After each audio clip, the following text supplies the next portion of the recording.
Bonne année.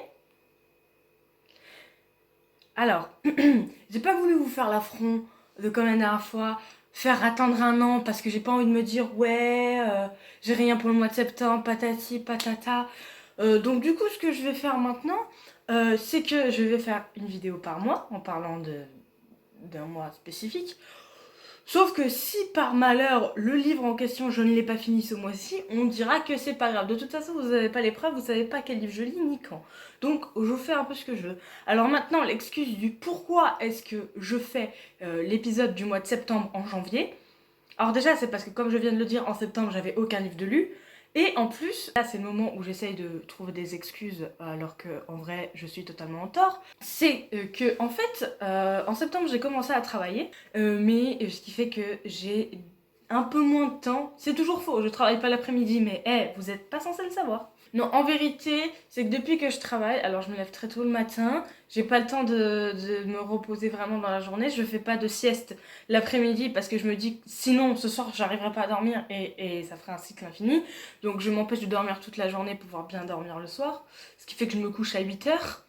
C'est super. Bref. Et donc du coup je suis beaucoup plus fatiguée. Aussi, pendant les vacances, je m'en vais. Je pars en vacances en ce moment. Donc vous vous doutez bien que quand je pars en vacances, je prends pas énormément le temps de lire à part sur le trajet. Et ensuite, donc, j'avais eu cette idée de faire des vidéos, même si les livres correspondent pas au mois, début décembre, sauf que je suis partie en vacances, période de Noël, tout ça.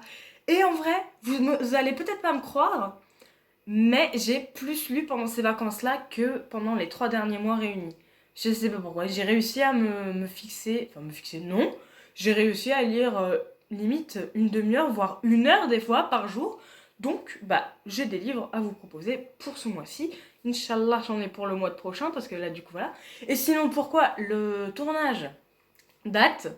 C'est parce que j'ai eu le Covid. Et donc, du coup, je suis restée bloquée en vacances. Dit comme ça peut pas être bizarre. Je suis restée bloquée sur mon lieu de vacances, sauf que je ne pouvais pas sortir. Imagine, tu es enfermé dans un magasin de jouets ou de nourriture, mais tous les rayons sont fermés à clé et tu peux pas te servir. Genre, tu les vois par la vitre, t'es là en mode oh, trop bien, je veux le prendre, mais tu peux pas, t'as pas le droit. Oui, c'est bizarre comme analogie, mais c'est pour que vous imaginez bien. Pas qu'on se dise wouhou, elle a gagné une semaine de vacances de plus. Non, c'est plutôt wouhou, j'ai perdu une semaine de taf en moins. Voilà. Donc, du coup, me voilà de retour, donc bim, direct, je fais la vidéo. Comme ça, au moins, ça c'est fait et je peux me mettre à lire les livres pour le mois prochain. Bienvenue dans cette rétrospective des livres que j'ai lus en septembre. Alors, premier livre, tout d'abord, comme je vous l'ai déjà expliqué, quand je pars en vacances, sur le trajet, j'aime beaucoup écouter des livres audio. Donc là, je vais vous parler d'un livre audio, tout à fait. Alors, celui-là, en fait, il faut savoir que ce livre, je l'ai découvert grâce à ni plus ni moins qu'une pub Wakanim. Voilà, donc vous savez que je suis une grosse weebasse.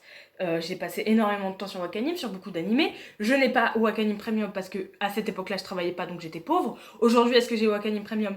Non, parce que je suis une grosse radine et donc je fais des économies. Et donc en fait, les pubs Wakanim et aussi Crunchyroll, mais à cette époque-là, je regardais pas trop, ne varient pas beaucoup. C'est-à-dire qu'il doit y en avoir 3 ou 4 et ça tourne. Sauf que quand tu regardes un épisode, c'est 4 pubs. Ok, ouais, c'est pire que YouTube. Donc un épisode, c'est 4 pubs. Donc un au lancement de l'épisode, un après le générique, ça fait 2, un au milieu de l'épisode et un à la fin de l'épisode.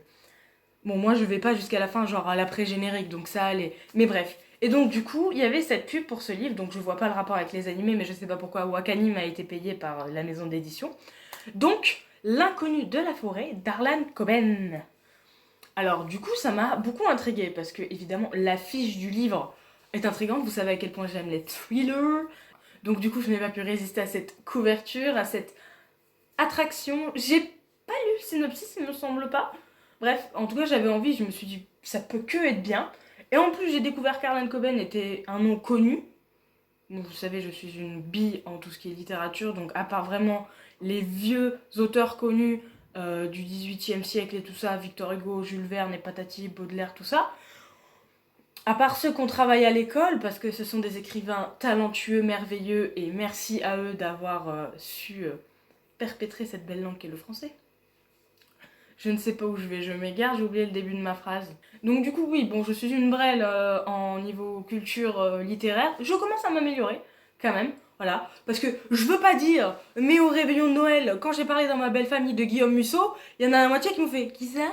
Bref, je m'égare. Donc l'inconnu de la forêt. Alors à la base, je voulais me l'acheter. Puis j'ai vu qu'il était sur Audible, comme à peu près tous les livres en fait. Mais ce qui a attiré mon attention, c'est que l'actrice qui lit le livre sur Audible n'est ni plus ni moins qu'Audrey Fleurot. Alors Audrey Fleurot, c'est une actrice française. Alors je m'y connais beaucoup mieux en acteur et actrice français qu'en auteur. Une actrice française qui a longtemps fait partie de mon top 3 de mes films français préférés quand j'étais au collège. Donc franchement déjà, bravo à elle. Et en plus, bah, elle est juste merveilleuse, elle est magnifique, elle joue super bien, elle a une voix mélodieuse, et quand elle passe dans des émissions de télé, je la trouve marrante. Voilà, c'est une femme comme ça. Voilà, je l'aime beaucoup, c'est l'une de mes actrices françaises préférées, enfin c'est l'une de mes actrices préférées tout court. Donc du coup, je n'ai pas pu m'empêcher d'acheter le livre audio quand j'ai su ça. Donc j'ai écouté le livre. Alors au début, j'étais surtout hypnotisée par la magnifique voix d'Audrey, du coup je suivais parce que j'étais à fond dans le truc, mais pas parce que l'histoire me prenait au trip, c'est juste la voix de la meuf qui me... voilà. Et après au fil du temps, sa voix, bon je l'aime toujours, hein, mais du coup j'étais moins en mode fangirl, tu vois, vraiment j'appréciais l'histoire en elle-même. Alors aussi, petit problème auquel je viens de repenser, du coup quand j'écoutais l'histoire qu'elle lisait, je pouvais pas m'empêcher d'imaginer tous les personnages roux. Bah oui. Alors, si on enlève le prologue, l'histoire commence avec un adolescent qui s'appelle Matthew. Et en fait, je pensais que c'était lui le personnage principal. Parce que l'histoire est introduite avec lui. Sauf qu'en fait, le personnage principal, Wild, qui est l'enfant de la forêt, voilà, c'est pas trop un inconnu du coup. Parce que le prologue, en fait, c'est dans les années, je sais plus, 80, 90, bref.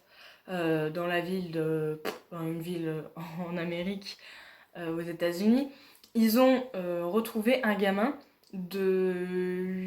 entre 8 et 10 ans, je crois, dans la forêt, qui avait été abandonné par ses parents, et qui donc était là, tout seul, avait réussi à survivre, qui avait appris à lire, à écrire, à parler, en se faufilant dans les maisons, en regardant la télé, en regardant les gens faire, genre par mimétisme, c'est ça le mot que je cherchais, voilà.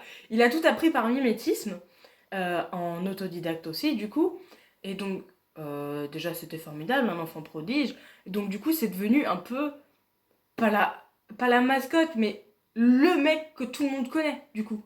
Donc il a été adopté par une famille d'accueil, où il avait une sœur d'accueil, qu'on voit beaucoup plus tard dans le livre, et une fois adulte, il est retourné vivre dans la forêt parce que c'est son élément. Et donc, voilà. Donc c'est lui le personnage principal, donc Wild. Mais comme c'est introduit avec Matthew et que Wild met du temps à arriver, je me disais, bon, d'ailleurs, c'était quoi le truc avec le mec de la forêt? Puis après, on voit Wild et je me suis dit, ah d'accord, j'ai fait le rapprochement. Donc en fait, l'histoire.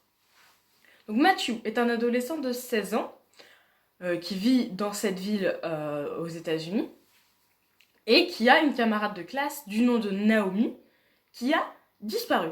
Alors, il faut savoir que cette fille était le bouc émissaire du lycée. Voilà, c'était la meuf qui se faisait harceler H24, notamment par Crash Ménard. Putain, qui appelle son fils Crash? Donc du coup, cette fille a disparu.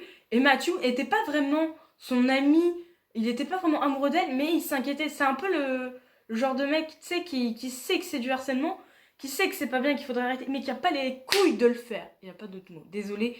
Il n'y a pas les couilles. Bref. Sauf que quand elle disparaît, il appelle sa grand-mère qui travaille...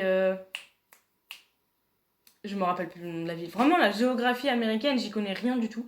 J'ai oublié tous les noms des villes, je suis désolée. Mais bon, bref, qui travaille plus loin dans le pays. C'est une grande avocate, qui a même une émission de télé, tout ça. Donc il appelle sa mamie pour lui faire part de son inquiétude. Et donc, sa mamie vient, et il se trouve qu'elle fait partie des personnes qui ont retrouvé Wild dans la forêt. Donc pour elle, c'est comme un fils de substitution, sachant qu'elle a perdu son fils, qui était le père de Matthew. arbre généalogique, c'est bon? Tout le monde là? Ok. Et donc, du coup, elle demande à White de l'aider. Et donc, ils entament une enquête. Voilà, je vous en dis pas plus. Je vous en dis pas plus. J'ai failli dire un autre truc, mais non, j'en vous en dis pas plus. Comme ça, vous avez le départ de l'histoire. Et j'arrête de spoiler. Parce que je sais qu'il y a plusieurs histoires que j'ai spoilées. Et je vais en spoiler une autre tout à l'heure. Donc, je m'abstiens. Sachez que cette histoire est très bien. Je comprends pourquoi Harlan Coben est bien connu. À chaque fois, je dis ça, mais je lis un livre par auteur à chaque fois. Les deux seuls auteurs dont j'ai lu plusieurs livres, c'est un Guillaume Musso, j'en ai lu que deux, et Stephen King, dont j'en ai lu... Attends. Shining, Cimetière, Fin de ronde, La ligne verte, et c'est tout. 4, voilà. C'est vrai que c'est déjà pas mal. Vous allez me dire, c'est déjà pas mal. Et en plus, il y a une autrice dont j'ai déjà parlé et dont je suis en train de relire un livre. Enfin, relire, non. En train de lire un autre de ses livres, mais ça sera pour le mois prochain. D'ailleurs, comme je l'ai dit, Wilde est le personnage principal, donc c'est lui l'inconnu de la forêt. D'ailleurs, comme je l'ai déjà dit, ce n'est pas un inconnu, donc je ne vois pas pourquoi l'inconnu, bref. Et donc, du coup, l'histoire est centrée sur lui, mais c'est pas lui, genre la cible de base. Naomi, il l'a vu une fois dans sa life. Et c'était pendant l'enquête. Je viens de spoiler un truc. Bon, il l'a vu 2 fois, en vérité, il l'a vu 2 fois. Mais voilà quoi, genre, il a aucun lien avec la victime principale. En réalité, il a aucun lien avec Matthew, à part d'être ami avec sa grand-mère, enfin d'être un peu le fils de substitution de sa grand-mère, et de se taper sa daronne. C'est pas un spoil, mais je trouve ça marrant de le dire comme ça. Sinon, plus grand chose d'autre à dire sur ce livre, parce que comme j'ai dit, j'ai pas envie de continuer de spoil. Surtout, j'en ai beaucoup parlé, ça fait déjà plusieurs minutes que je tourne. Ah ça pourrait faire une vidéo toute seule. Allez, la bise. Non, je déconne. On attaque tout de suite avec le deuxième livre. Ce livre est un livre que j'ai lu en 5e, puisque c'était un livre qu'on devait lire pour le cours de français. Alors, petite histoire, il se trouve que cette année-là, j'arrivais dans un nouveau collège, dans une... Non, pas une nouvelle ville. J'arrivais dans un nouveau collège. Et j'ai eu... Pas un coup de foudre, mais un éclair avec ma prof de français direct la première fois que je l'ai vue. Je l'ai lovée pendant toute cette année. Donc c'est un peu grâce à elle que j'ai eu la motivation de lire ce livre. Hein. Voilà, pour une fois, on me faisait lire un livre qui était bien, hein, au collège. Voilà, on ne vous faisait pas lire du Victor Hugo ou encore ce putain d'hivernage dans les glaces dans Jules Verne. Je déconne, c'est elle qui a eu l'idée de nous faire lire ce livre de Jules Verne et je peux vous dire que c'était un cauchemar. Un hivernage dans les glaces de Jules Verne. Je sais pas si vous avez dû le lire, mais moi en 5e, ma prof, elle nous a fait « Vous l'achetez, vous le lisez, et après contrôle dessus. » Ouais. J'ai jamais dépassé le premier chapitre. J'ai dû le lire 15 fois, j'ai jamais compris. Et je l'ai gardé parce que je me suis dit peut-être que quand je serai plus grande, j'y arriverai. Spoil, ça a pas vraiment marché. J'en ai déjà parlé, mais je l'ai encore dans ma bibliothèque, ce putain de livre. Un jour, je le lirai, je vous le promets. Mais j'en ai pas du tout envie. J'ai trop de mauvais souvenirs. Et je me dis, si je reprends et qu'encore une fois, j'y arrive pas, comment je fais? Je suis une merde. Ce livre dont je vais vous parler, il s'agit de Le Chevalier au bouclier vert de Odile Welrès. Je sais pas comment ça se prononce, on va dire Welrès. C'est un livre pour les 10 ans et plus. Ça tombe bien, en 5e, j'en avais 12. Et donc du coup, c'est un livre un peu... Bon, pas pour enfants, parce que c'est plus préadolescent, mais c'est un livre pour jeunes. Donc du coup, c'est un vocabulaire assez facile. Enfin, quand je dis facile, non, parce que vu que ça se passe dans une époque médiévale, avec chevaliers, tout ça, il y a des termes et des façons de parler de l'époque, mais ce qui est bien, c'est qu'il y a des petits astérix avec la définition du mot, comme dans des livres normaux. Du coup, ça te permet d'apprendre du nouveau vocabulaire de cette époque-là. Donc, pour des collégiens, c'est nickel. Alors, quelque chose à savoir, je reviens dessus vite fait, comme je vous l'ai dit, ce livre, je l'ai lu pour la 5e, hein, pour le cours de français, et en fait, on l'avait commencé ensemble, et chaque élève avait un personnage et lisait. Donc, il y avait un qui faisait le narrateur, donc il y avait beaucoup plus de choses à lire, et on attribuait les rôles, genre il y avait telle personne qui faisait Thibaut, telle personne qui faisait Barnabé, telle personne qui faisait Léonore, patati patata. Et donc du coup c'était facile pour la lecture. Sauf qu'on s'est arrêté au bout du chapitre 2, je crois, parce que les chapitres sont assez longs quand même. Et en rentrant chez moi, quand je continuais l'histoire, du coup je continuais à lire en entendant les voix de mes camarades dans ma tête. Et quand il y avait un nouveau personnage, je l'attribuais à quelqu'un de ma classe. Et donc je me suis attribué moi-même un personnage, voilà, je me suis attribué le personnage de Rosamonde, la sœur d'Éléonore, une grosse peste, et l'antagoniste principal, j'ai envie de te dire, hein, parce que c'est elle qui manipule tout le monde pour faire du mal à Thibaut et à Éléonore. Alors le synopsis, il s'agit de Thibaut de Sauvigny, un petit paysan, enfin fils d'un paysan. Non, c'est même pas un paysan, son père c'est un chevalier aussi. Bref, son père on le voit vraiment pendant 3 lignes. Je crois qu'il est chevalier, du coup ou un truc comme ça, et du coup son fils veut devenir chevalier, veut se faire sacrer par un roi pour l'honneur et la justice. Désolé, mais Thibaut, il est trop con. Vraiment, je sais pas quel âge il a, mais il est débile. Enfin, pas débile, il est naïf.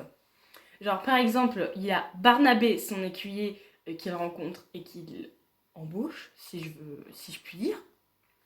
Et plus tard, dans l'histoire, il y a Torticolis, super original, qui est un saltimbanque. Ouais, j'ai failli dire bouffon, mais bouffon, je crois que c'est uniquement pour les rois, donc on va dire c'est un saltimbanque qui est là pour amuser la galerie. Voilà, il chante, il danse, il a la tête de travers. Du coup, Thibaut veut devenir chevalier, il a son écuyer Barnabé, il se fait... comment on dit, baptisé. Non, c'est pas baptisé, mais devenir officiellement chevalier d'un roi, qui a 4 enfants. Alors nous avons Éléonore, la princesse, dont Thibaut va tomber amoureux au premier regard tellement elle est belle. Une beauté pure.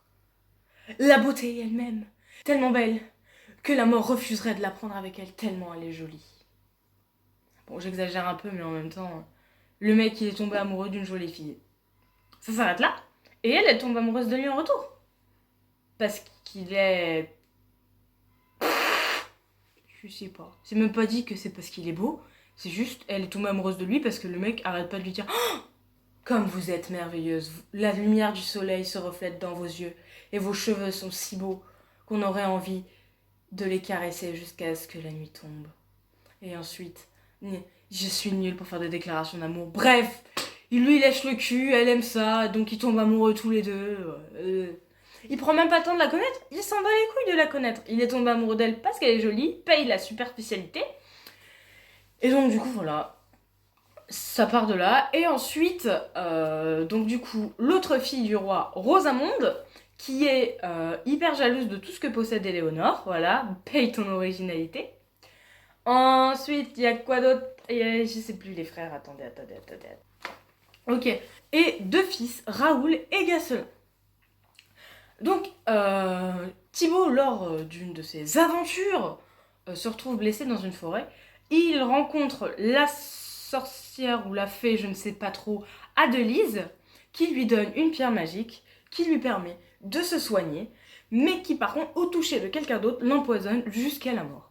Et donc du coup, que va faire Rosamonde? Elle va voler le caillou de Thibaut, elle va toucher son père avec, elle va remettre le caillou dans la poche de Thibaut, et ensuite faire accuser Thibaut du meurtre du roi. Alors, petite parenthèse, la fée Adelise avait formellement interdit à Thibaut de parler à qui que ce soit de la pierre magique, sauf qu'un soir où il était un peu pompette après une joute, il en a parlé à Rosamonde, hein, meilleure personne à qui en parler, et donc du coup elle a eu cette idée. Hein, voilà, Thibaut, tu es con.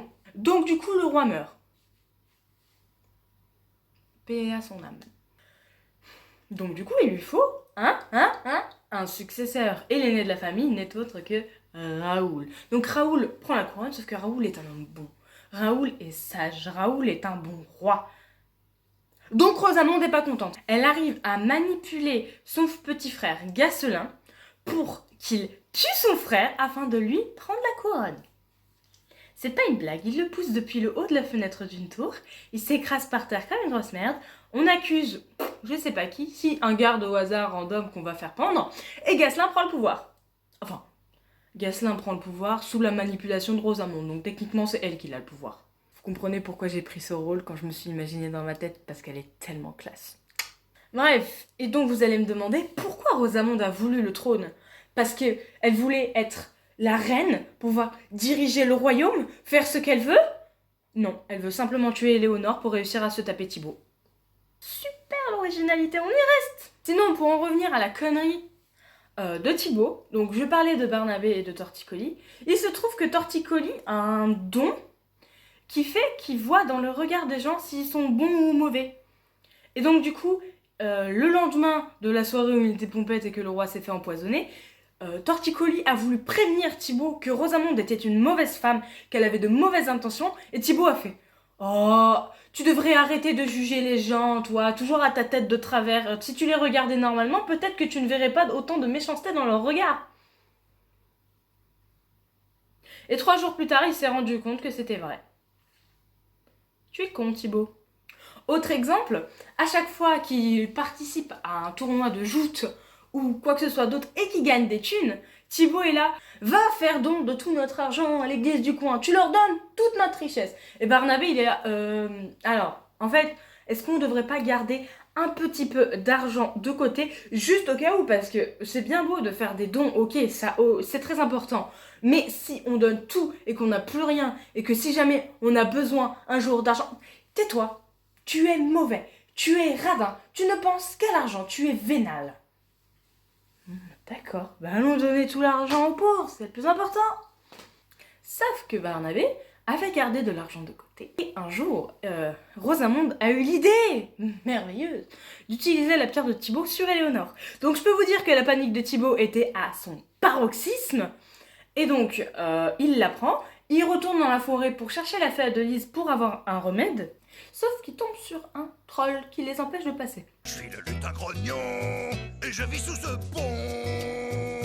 Pas celui-là, non. Et donc, du coup, le troll leur demande à manger. Donc, eux, ils leur donnent de la viande, ils leur donnent du pain, des carottes, ce que vous voulez. Et lui, il est pas rassasié, il trouve ça dégueulasse. Et là, Barnabé a une idée. Il lui jette une pièce d'or. Le troll kiffe ça. Donc, il lui a donné tout le reste de ses économies.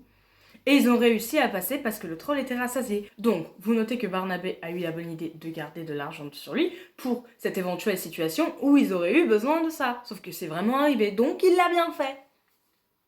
Thibaut l'a tout de suite engueulé en mode « Tu as gardé de l'argent sur toi?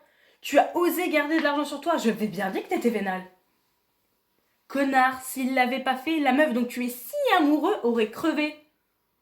Tu peux pas arrêter 2 secondes d'être débile, s'il te plaît. Et troisième fois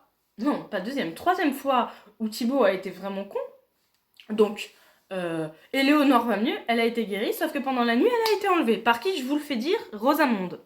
Et donc, il la cherche au petit matin, il croise un mec, random, qui leur dit « Ouais, je sais, elle est à Paris. » Donc Thibaut lui demande si c'était bien une femme merveilleuse, et lui, il est là « Ouais, elle avait une chevelure d'or magnifique, des yeux couleur océan, dans lesquels on pourrait se perdre tant il y a de la beauté.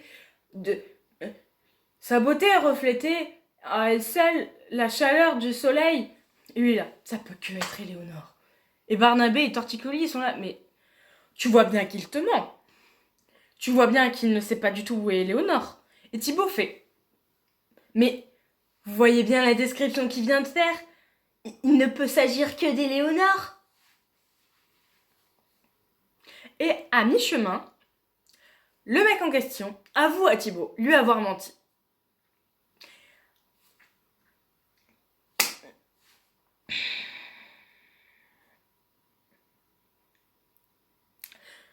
Thibaut. Je pense que j'ai jamais autant dit ce prénom de ma vie, autant de fois. Thibaut.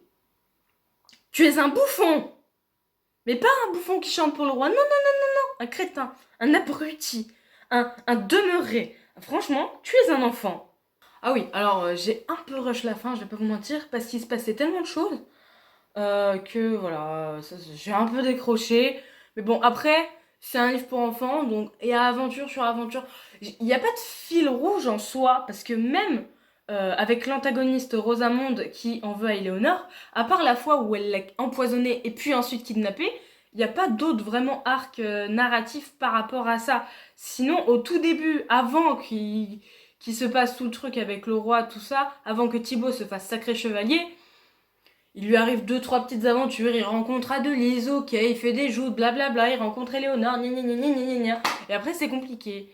Ensuite, il y a eu cette histoire, puis ils se sont retrouvés à Paris. Ah oui, un autre truc. Thibaut ne voulait pas demander la main d'Éléonore parce qu'il se trouvait indigne de le faire car il était trop pauvre. Vous sentez la connerie du truc ? Le mec, il engueule son écuyer dès qu'il essaye de garder un peu d'argent parce qu'il veut tout donner à l'église. Par contre, il se dit non, je peux pas t'épouser, je n'ai pas d'argent.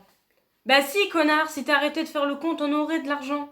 Donc, autre chose aussi que j'ai pas dit sur la façon dont était coupé le livre, donc j'ai dit que les chapitres étaient très longs. Autre chose, dans les chapitres, au milieu, pour pouvoir espacer, il y a ces espèces de petits astérix là, en plein milieu, enfin pas en plein milieu, mais pour couper entre paragraphes. Je les appelle des cuts parce qu'en fait, il y en a entre deux scènes qui se passent pas vraiment au même endroit. Imaginons qu'il y ait un paragraphe, ou bref, quelques pages parlant du point de vue de Thibaut, ce qui se passe. Hop, petit astérix, et bim, on est au château et on voit le point de vue d'Éléonore. Voilà, c'est juste des cuts.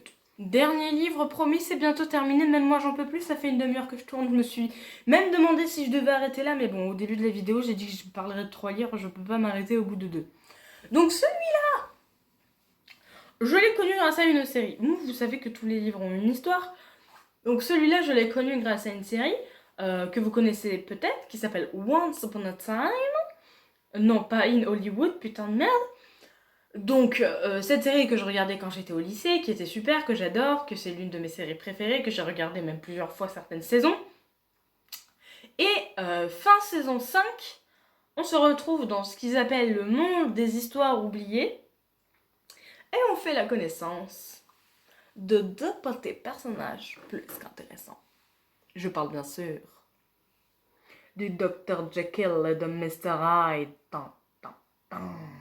Alors, on les voit pas trop, ils font pas office d'une saison entière. Genre, ils ont 2 épisodes fin saison 5 et 2 épisodes début saison 6.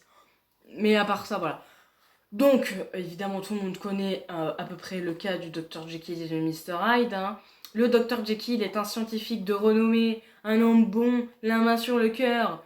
Et il a réussi, dans le dos de tout le monde, à fabriquer une potion qui le permet de se transformer en Mr. Hyde, qui est un monstre abominable, qui tue les gens par plaisir et qui s'amuse à faire les pires crimes et qui est aussi franchement dégueulasse physiquement. Et du coup, quand j'étais au lycée et que j'ai vu apparaître ces 2 personnages, je me suis tout de suite intéressée au truc et j'ai voulu lire le livre. Donc je l'ai emprunté au CDI de mon lycée, je l'ai lu et vu que j'étais pas du tout à l'époque de la lecture, je l'ai lu en vagant. Donc en fait, j'ai rien lu du tout, quoi. Je lisais les mots, mais c'est comme quand t'écoutes de la musique, mais que tu penses à autre chose, quoi. T'as le son, mais ça passe et voilà. Ben là, c'est pareil. Je lisais les yeux dans le vague, les pensées ailleurs. Donc voilà. Donc quand je l'ai relu, je l'ai recouvert limite complètement. Bon, peut-être pas à 100% parce que des fois, il y avait des passages, je me disais, ah oui, je m'en rappelle de ça. Et puis je me rappelais bien que c'était un notaire, qu'on voyait son point de vue à lui, à la base qui était un ami du Dr. Jekyll, et qu'on avançait dans l'enquête en ayant son point de vue à lui, pas celui de Jekyll directement. C'est seulement à l'avant-dernier chapitre, à la fin de l'avant-dernier chapitre, qu'on se rend compte de Dr. Jekyll et Mr. Hyde. Mais sinon, bien avant, voilà, je vais vous faire un suspense. Oui, donc tout à l'heure, quand je parlais d'un livre à spoiler, évidemment, c'était celui-là.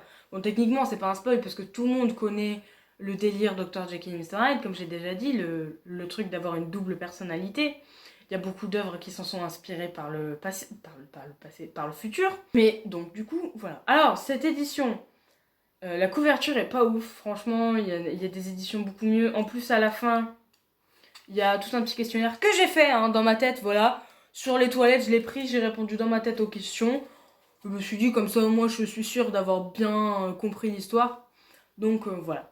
Et donc, du coup, aussi, problème avec cette édition-là. Donc, dans le livre, il y a beaucoup de mots compliqués, étant donné que ce livre date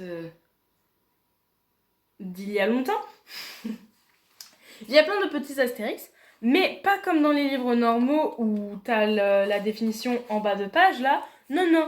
T'as plein de petits astérix, et à la fin du livre, tu as un petit lexique de de 4 pages, voilà, rangées par ordre alphabétique, comme un petit dictionnaire en fait.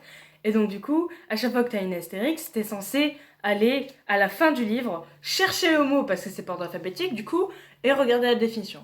Je vais pas vous mentir, ça m'a pété les pieds, hein, pour pas être vulgaire, au bout de la première page. Au bout de la première page, il y en a déjà 6. 6. Donc du coup, c'était chiant, j'allais pas aller à la fin du livre chercher le mot à chaque fois, donc je me faisais une propre définition par moi-même. Des fois, c'était des mots que je connaissais à peu près, des fois, je faisais en fonction du contexte de la phrase, ou alors des fois, je cherchais pas à comprendre, parce que t'es en plein milieu de ton livre, de ton histoire, de ton truc, t'es dans le machin, et tu dois t'arrêter en plein milieu d'une phrase pour aller à la fin du livre, chercher un mot pendant je ne sais combien de temps, et ensuite lire sa définition pour qu'au final tu te dises bah ça m'a pas apporté plus. Super, maintenant je connais la définition de ce mot compliqué, mais déjà de 1 ça va pas me servir dans la vie de tous les jours, et de 2 ça m'a coupé dans mon élan. Donc non, je suis désolée, c'est chiant. Sinon, pour rentrer plus en détail de l'histoire, je vais poser le livre, ça m'énerve de l'avoir dans les mains. Pour rentrer plus en détail dans l'histoire, donc le docteur Jekyll a un serviteur, un domestique qui s'appelle Poole, on est en Angleterre bien sûr, qui s'appelle Poole, et qui est pas à ses ordres ni à son commandement, mais qui travaille pour lui depuis 20 ans, il le dit, et qui donc du coup s'inquiète pour lui vers la fin quand il commence à s'enfermer, tout ça. Donc, il est pas à la botte, putain. Il est au service du Dr Jekyll et il lui est plus que fidèle. Dans Once Upon a Time, Poole est du côté de Hyde. Il va même jusqu'à maltraiter le Dr Jekyll pour Hyde. De toute façon, tout ce que ne respecte pas la série, c'est... Je sais pas à quel point ils prennent des libertés sur les contes d'origine de toutes les histoires qu'il y a. Mais là, bon voilà, il y avait ça. Et aussi, du coup, là, je vais arriver à un gros spoil. Donc, si vous voulez que j'arrête, non, je vais pas m'arrêter. Mais si vous voulez vous arrêter là, arrêtez là. Dans la série, Hyde et Jekyll sont 2 personnalités et 2 personnes différentes. Donc moi, je pensais que Jekyll avait fait cette potion et que Hyde était totalement quelqu'un d'autre. Et en mode, quand il dort, c'est Hyde qui se réveille. Et le lendemain, le Dr Jekyll n'a plus aucun souvenir et il regarde dans les journaux ce que Hyde a fait. Et il est en mode, ok, c'est pas ouf, mais voilà, que c'est un peu son monstre qu'il a créé et qu'il aime... Pas qu'il aimerait qu'il aimerait s'en débarrasser, mais qui est un poids pour lui. La vérité, chers messieurs dames, c'est que dans le conte, Hyde n'est pas une autre personne. J'aime bien le fait de dire que Hyde n'est rien de plus, rien de moins que le costume de Jekyll. Parce que quand on voit la première transformation de Jekyll en Hyde, Jekyll est totalement conscient. Il se voit dans le miroir. Et on n'a pas de point de vue d'un certain monsieur Hyde. Non. En fait, il se transforme en quelqu'un d'autre. Il lui a inventé une identité pour pouvoir faire ses vacheries. Donc en fait, c'est pas que Hyde est le mauvais côté de Jekyll. Hyde, c'est Jekyll sous une autre forme. Donc en gros, le Dr Jekyll a toujours été cette petite pute, ce meurtrier. C'est juste qu'en tant que Dr Jekyll, il a tellement d'ego qu'il ne veut pas faire ses meurtres sous la peau de Jekyll. Du coup, il a créé Hyde pour pouvoir faire sa vie tranquille sans que ça pèse sur lui-même. Sauf que quand il s'est rendu compte que Hyde était très connu dans le pays pour ses meurtres, que tout le monde savait que c'était lui, que c'était un monstre, il a arrêté. Et il a fait genre, ah mais vous savez, à la base, moi je le protégeais, c'était mon petit protégé, mais maintenant que je sais qu'il est méchant, je l'ai viré de chez moi. Jekyll est une crapule. Il n'y a pas d'autre mot. Je savais que c'était le méchant de base, parce que dans Once Upon a Time, ça l'est aussi. Mais pour une autre raison détournée, je vais pas faire l'affront de vous l'expliquer. Vous avez qu'à regarder la série qui est sublimement géniale. C'est faux, hein, elle est un peu chiante. Maintenant que je la regarde avec un œil un peu plus adulte, je me rends compte à quel point c'est gnangnan à base de l'amour c'est pour toujours, hein, on veut tous notre happy end. Mais en vrai, c'est quand même stylé que des personnages de contes prennent vie. Et il y a des saisons plutôt stylées. Peter Pan, putain de merde. Bref, donc du coup voilà, ma lecture de septembre, dont les livres que j'ai lus, je les ai peut-être finis. Je les ai certainement finis au mois de décembre, mais bon, c'est pas grave. On se retrouve le mois prochain, je l'espère en tout cas, ou alors à une autre date, pour reparler de, on va dire 3. Je vais mettre 3 livres à chaque fois, parce qu'à chaque fois il y a un livre audio, un livre lu papier et un livre sur téléphone. Donc on peut faire comme ça. On va faire ça, je vais essayer de me faire une limite d'au moins 3 livres par mois, histoire que ça fasse des vidéos consistantes comme là. Sur ce, du coup, je vous dis au revoir parce que moi il est déjà tard et moi demain je me lève à 5h donc je vais aller rompiche. Bisous à tous, bonne nuit. Je dis ça alors que vous allez certainement regarder cette vidéo le matin. Je sais pas quand est-ce qu'elle sortira, moi je la tourne début janvier. Espérons qu'elle sorte avant la fin du mois. Je n'arriverai jamais à terminer cette phrase, donc la bise!